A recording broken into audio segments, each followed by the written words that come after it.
নির্বাচনের ট্রেন দেশে ছেড়ে দিয়েছে।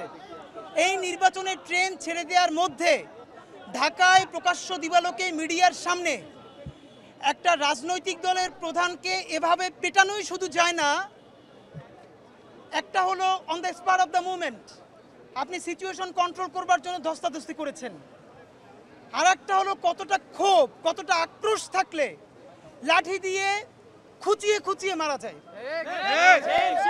নুরুল হক নূর এখন আইসিইউতে আছেন, তার সাথে অনেকে প্রচণ্ড অসুস্থতা নিয়ে আছেন। আমরা মনে করি আমাদের সবার রাজনৈতিক মতানৈক্য আছে, আমাদের অনেক ঝগড়াঝাটি আছে, কিন্তু বাংলাদেশের স্বাধীনতার সার্বভৌমত্বের প্রশ্নে আমরা পুরো বাংলাদেশ আওয়ামী ফ্যাসিবাদের বিরুদ্ধে ঐক্যবদ্ধ। সুতরাং কেউ যদি মনে করে নির্বাচনের আগে স্বৈরাচারী সেই শক্তি ফ্যাসিবাদকে ফিরিয়ে আনবে এবং ষড়যন্ত্র করবে, আমরা সেটা হতে দিব না।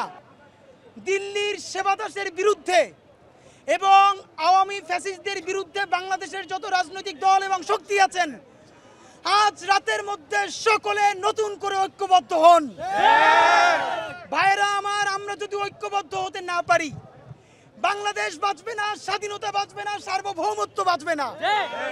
জুলাইয়ের শক্তিরা যদি আজকে প্রকাশ্য দিবালোকে তাদেরকে এরকম পেটানো যায়, তাহলে আওয়ামী লীগ ক্ষমতায় নাই এইটা আপনাকে কে বলল? এখন আওয়ামী লীগের বি টিম নাকি সি টিম ক্ষমতায়, সেইটা আমরা জানতে চাই। আমরা খুবই দায়িত্বশীল আচরণ করছি। আমরা চাইলে এখন ঢাকাকে অচল করতে পারতাম, আমরা চাইলে এখন প্রচন্ড এমন পরিস্থিতি তৈরি হতো যেটা সামাল দেওয়া সরকারের জন্য ক্ষতি হতো।